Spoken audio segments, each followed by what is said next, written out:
You're the first basketball player to represent the USA in 4 Olympic Games. Yeah, don't remind me. Does that make you feel old? When you think about it, when you think about it. None of your contemporaries are doing it. You know, No. LeBron's not here, and Kobe and Dwayne Wade. They didn't, and you did. Why? Yeah, I enjoy it. I enjoy it. I like it. I enjoy learning about different players, personalities, not just the basketball players, but as people.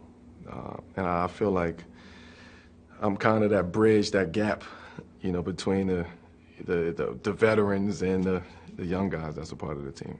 You are, in many respects, the face right now of social activism this summer, Yeah. in the wake of everything that has happened. I didn't plan it to be like that. It wasn't a plan. It's just something that happened. Like it was very authentic. It was very genuine. Because I could have spoke out plenty of times of other things that's been going on, but a lot of times you just want to wait, and just see what comes natural.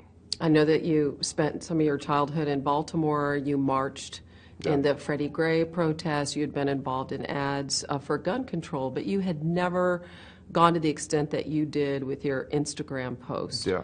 What is it that sparked that particular moment where you sat there privately and said, you know what, I just can't help it, I have to say something?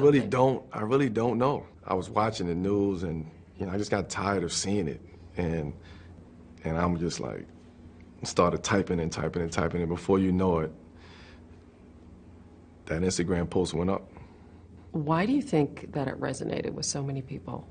I think people were surprised at the fact that an athlete of my stature stepped up to the plate and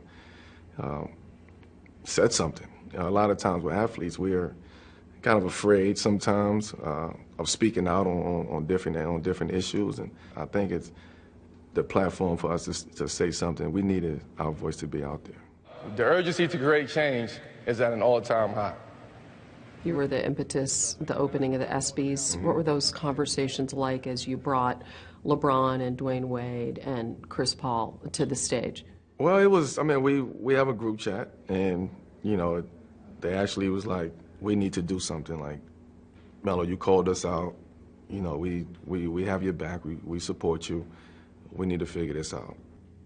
You also, with some of your Olympic teammates, to continue the conversation, or maybe start the conversation, right, in LA, you had a forum. Who was there, and what do you think was accomplished? Well, both men and women USA basketball teams was there. We had police chiefs, from that area in LA. We had kids, from the Boys and Girls Club that's down there. We had, South Central LA. South Central LA. We had community leaders. We had activists. We had just all type of people there. And for me, it was more it wasn't about a quote unquote town hall. It was more about a conversation with the youth and putting those to the youth and the police officers and letting them hear each other out. And a lot of times that's where the disconnect comes in at, because the police don't hear what the youth is talking about. The youth don't want to hear what the police is talking about, because it's a distrust and it's a disconnect. What were both sides saying? What did you take away from it and say, wow, this group learned this? I was more like educated at the fact that some of the officers that was there was like, we've never heard this before. We embrace kind of these conversations. We want more of these conversations. We need more of these conversations. So I was more kind of shocked that they didn't know, and the stories that was being told to the police, about some personal stories, police brutality thing. I had a kid in my group who just was shot by police a couple weeks before that. And for him to step up and actually look in the face of a police officer and say, I don't trust you. Like that right there was like, oh. Powerful. Yeah, it was like, wow. But we got past that, and it was a great conversation between those two people. And for me, that was like, okay, I did my job. I did my job, but I needed that. I wanted that. I wanted the kid to look the police in the eyes and say, we don't trust you. I don't trust you. And why I don't trust you.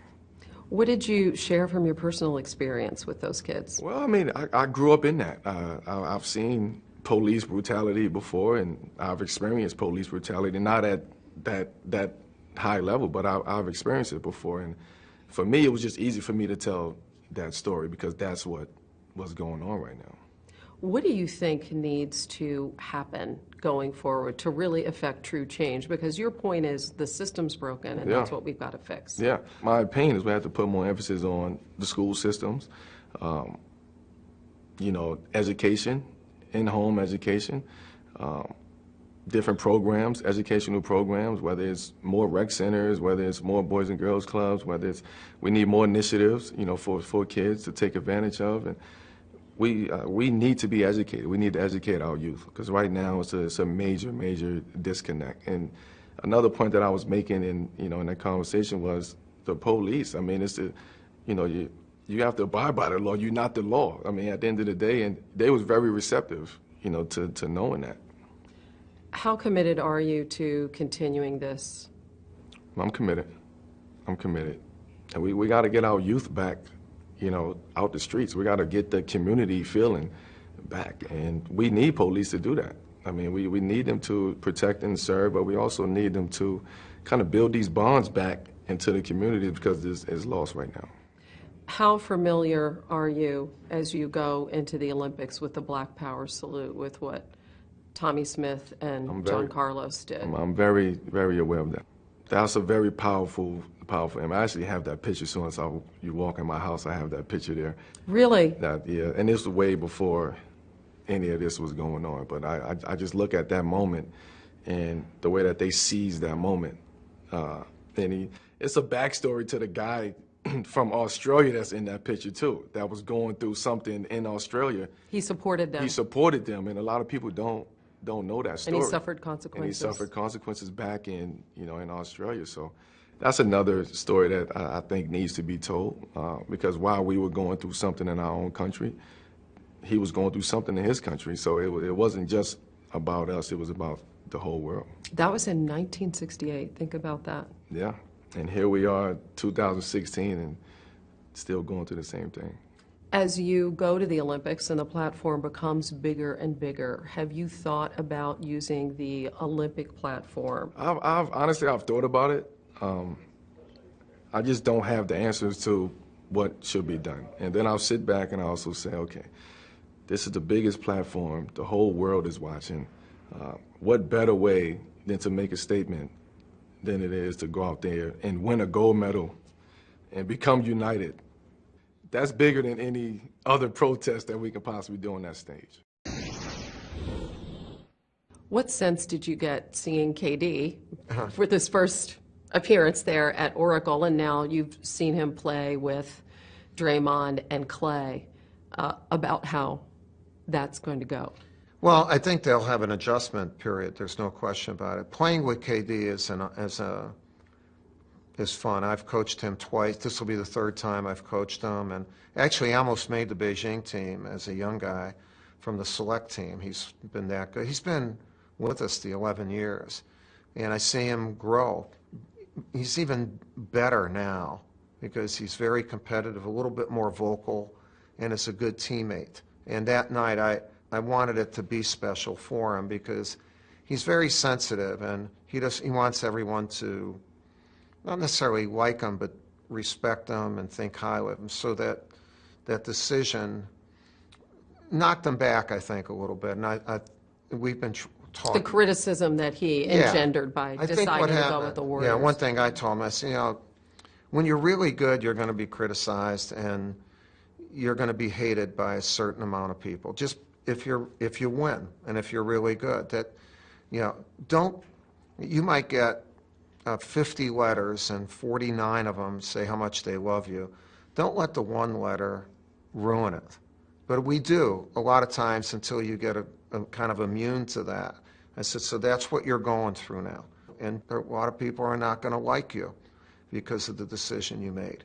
I said, do you like the decision? He says, yes, I do. I said, well, all right. You don't have to answer to anyone else. Let's get over this. I thought that night helped him get over it. You know that from being at Duke. I know. You understand I know that. what being loved and being hated, and with people not even knowing you. I know that, and thank goodness, because that means we've won. But we've always respected the game and people, and I did tell Katie this. You know what? Even the people who say they do not like you, they respect you. And if they don't, they're knuckleheads, because then they don't respect excellence. And you know what, man? You are excellent. You're the best. So if someone doesn't like that, that's cool. But they should respect you. And that's what a competitive person should want, that respect.